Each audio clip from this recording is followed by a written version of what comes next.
Saudara, sekarang kita mencoba untuk refleksi pelajaran kita pada konten-konten berikutnya yang kita ambil dari kitab Mazmur, lantas Ulangan, Yakobus, Keluaran, dan Matius.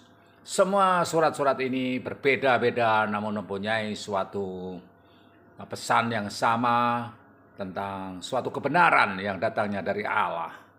Dan ayat-ayat yang disampaikan di dalam Mazmur 33, Mazmur 85, Ulangan 32, Yakobus 1, Titus 1, dan Keluaran 32 serta Matius 5 itu semuanya mempunyai sebuah benang merah yang sama, yaitu kasih Allah yang penuh keadilan. Di mana kita tahu di dalam kitab Mazmur, puji-pujian Raja Daud dan para pemazmur lain memuji Tuhan yang penuh kasih kepada hidup mereka, namun tetap dengan penuh keadilan untuk menegakkan kebenaran. Yang salah ya salah, yang benar ya benar. Dan Allah sebagai pribadi yang penuh dengan relasi dengan manusia, minta manusia pun dapat berrelasi dengan sebaik-baiknya, tanpa suatu cacat celah, sebagaimana Allah adalah mulia, kudus, suci, sempurna, maka manusia yang diciptakan sesuai dengan gambar dan ciptaan Allah sebagai peta Allah sendiri dapat mencerminkan sifat itu.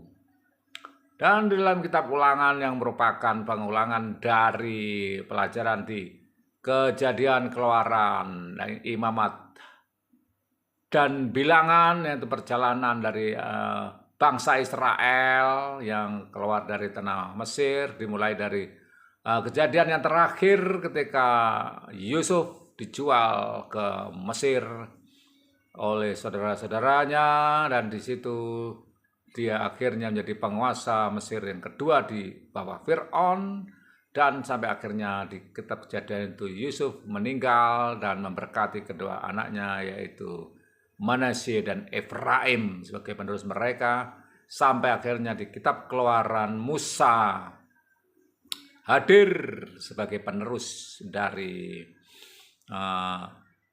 bangsa Israel yang dimulai dari Yakub, yaitu ayah Yusuf. Dan di sana di dalam kitab Ulangan dinyatakan pengulangan-pengulangan pengajaran yang diberikan oleh Allah baik di Keluaran maupun Imamat tentang kesucian, kekudusan, dan kasih Allah. Allah yang penuh kasih itu penuh dengan nilai-nilai keadilan di dalamnya. Sedangkan kitab Yakobus ditulis oleh Rasul Yakobus tentang hal yang sama menceritakan itu. Demikian juga kitab di Titus serta Keluaran yang kita sudah tahu latar belakangnya, keluarnya bangsa Israel dari penjajahan tanah Mesir sampai ke negeri perjanjian yang di sana yaitu tanah Kanaan. Namun hanya Yakub dan Kaleb yang berhasil masuk ke tanah Kanaan itu, sementara orang Israel banyak yang mati binasa oleh karena ketidaktaatan mereka. Bahkan Musa pun hanya dapat melihat tanah Kanaan dari bukit atau gunung dan tidak dapat masuk ke sana karena kesalahannya di dalam membantah firman Tuhan. Dengan kesal dia memukul gunung batu 2 kali sehingga mata air keluar dari situ untuk segaran bangsa Israel yang membutuhkan air minum. Hanya dengan nyangkal demikian, dengan gusar dan memukul batu yang seharusnya dipukul sekali saja, Musa sampai memukul 2 kali, itu menunjukkan kesalahan, dosa. Karena kita tahu dosa adalah pelanggaran hukum Allah. Adapun di kitab Matius yang merupakan kitab pertama perjanjian baru yang ditujukan untuk bangsa Yahudi, dan karena keturunan Yesus Kristus di situ ditulis dalam silsilah menurut Yahudi. Nah, semuanya menunjukkan kasih Allah tak berkesudahan, kasih setiamu, tak habis-habisnya rahmat-Mu, selalu baru setiap pagi, besar setiamu Tuhan, besar setiamu. Nah, kini kita hubungkan dengan filsafat sesuai dengan apa yang kita menjadi nafas dari konten-konten di channel Yonatan Rarjo, motivator filsafat, pengarang 8 novel. Masih 8 novel, sebentar lagi menjadi 9, 10, dan seterusnya. Oh, sangat menyenangkan. Oke, mari kita berdasar ketunggalan karya sastra, kita pahami mengapa pada awal karirnya Marius Blangsot mengatakan pentingnya kesendirian seorang pengarang. Kesendirian terkait dengan cara yang membuat satu karya sastra dan proses pembangkitannya dipisahkan dari sebuah karya lainnya, meskipun kadang-kadang ia mengarah ke karya lain. Nah, kesendirian ini ada yang disebut dengan kesendirian dari pengarangnya, ada yang disebut dengan kesendirian dari karangannya. Kesendirian pengarang itu biasanya banyak pengarang yang sekarang dengan sistem komunitas membangkitkan pengarang-pengarang baru, itu bagus sekali untuk memberi atmosfer bagi para pengarang itu. Namun pada akhirnya dalam proses kepengarangan mereka membutuhkan kesendirian, dan hanya dimanfaatkanlah komunitas itu untuk memberi suntikan semangat bagi mereka, memberi masukan, input dari luar. Namun pada akhirnya seorang pengarang itu membutuhkan kesendirian dalam berkarya, karena disitulah mereka menciptakan dunia baru, kenyataan baru, realitas baru, dan di situ mereka mempertemukan semua tokoh, semua peristiwa, semua konflik dan latar dan semuanya dalam imajinasi fiktif. Bukan hanya karya-karya fiksi yang membutuhkan kesendirian itu, tetapi dalam karya-karya non fiksi pun kita membutuhkan pertanggungjawaban secara literer dan intrinsik, dan kita masuk dalam internal jiwa kepengarangan dalam karangan itu, karena kita bertempur dengan makhluk-makhluk baru yang merupakan ide, dunia forma yang berupa ide, bentuk yang sempurna adalah pada ide adanya. Demikian filsafat Plato. Berbeda dengan Aristoteles yang mencanangkan bentuk itu adalah berdasar pencerapan inderawi terhadap hal-hal fenomena di sekitar kita. Nah, bentuk dari yang berbeda ini, kita di dalam dunia pengarang ternyata lebih dekat pada filsafat Plato.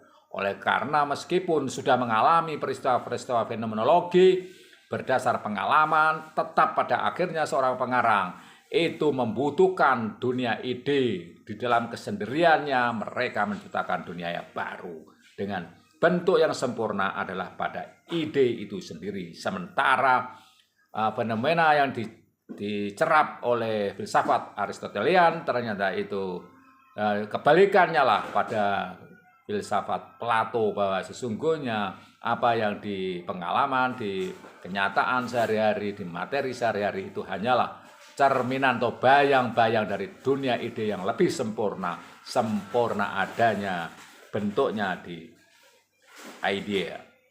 Nah, di sini kesendirian berarti bahwa siapapun yang membaca karya termasuk akan menyadari keunikannya. Demikianlah kata Marius Blangsot. Kesendirian adalah salah satu cara pengungkapan karya itu. Nah, karya yang sendiri itu saya sebutkan sebagai karya yang utuh, yang masif, yang kompak, yang menyeluruh.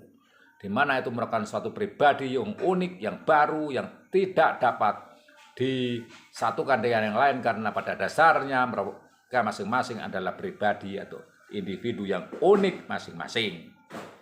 Pengungkapan juga menjadi bentuk sikap diamnya sang pengarang. Nah, betul. Pengarang itu kadang-kadang banyak yang bicara oleh karena mereka sebagai makhluk sosial, tapi pada dasarnya ketika menulis mereka harus sendiri dan pendiam. Nah, ketika seorang pengarang di mana-mana pendiam, nah itu tentu kita harus mengingat peribahasa, yaitu air beriak tanda tak dalam, air tenang menghanyutkan. Dengan demikian kita mesti waspada terhadap diaman atau pendiamnya seseorang, apalagi seorang pengarang. Dengan bermain di sini, Blangsot berbicara tentang karya sebagai cara terbentuknya sikap diam sang pengarang. Dalam kaitannya dengan kecondongan Blangsot pada tokoh retorik yang tolol, sikap diam jadi salah satu bentuk percakapan pengarang. Penulis ini berada dalam suatu oeuvre yang sebagian dibuat sesuai nafsu tidak sadarnya. Penemuan bentuk oeuvre ini menjadi menarik bagi penulis dan pembaca. Oeuvre ini menjadi sumber kepuasan sang pengarang persis karena tidak ditemukan secara sadar. Yang ditentukan secara sadar hanya karya tertentu.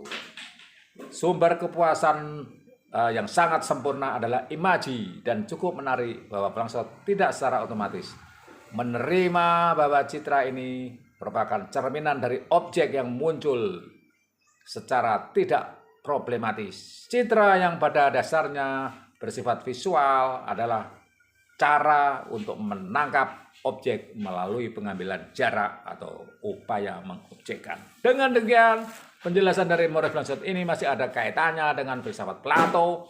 Ya, kita sebagai seorang pengarang tentu akan mendiami wilayah ini, wahana kita di sini. Dunia bentuk yang sempurna adalah dunia ide. Dan kaitannya dengan firman Tuhan yang kita baca tentang kasih Allah yang penuh keadilan itu, mungkin kita tidak menyadari tentang kasih Allah itu secara real, secara sebaik-baiknya oleh karena kita terbatas fenomena kita di dalam menangkap fenomena di sekeliling kita. Ya, oleh karena keterbatasan manusia dalam pengalamannya, tidak mungkin manusia dapat mengalami semua hal yang ada di muka bumi ini kecuali dia dapat melogikakannya. Dan logika ini sangat erat kaitannya dengan ide, idealisme. Logika dan idealisme itu sangat erat kaitannya. Maka di sini dapat kita katakan bahwa kesempurnaan suatu pengalaman pun tentang kasih Allah itu tidak cukup bagi kita bila mana kita tidak memakai logika dan ide yang ternyata itu membentuk suatu kesempurnaan ide, di mana Allah itu adalah suatu pribadi yang sempurna sebagaimana digambarkan dalam orang yang tidak percaya bahwa ada yang namanya dunia ide yang sempurna. Mereka tidak menyebutnya itu Allah, tapi bagi orang yang percaya mereka menyebutnya itu adalah sebuah pribadi atau suatu pribadi yang sempurna. Sedangkan yang tidak percaya mungkin hanya mengatakan itu ide yang sempurna. Nah, terserah kita. Kalau saya sendiri percaya bahwa Allah itu adalah pribadi yang sempurna oleh karena kita sudah dapat melihat bayang-bayangnya pada sosok manusia.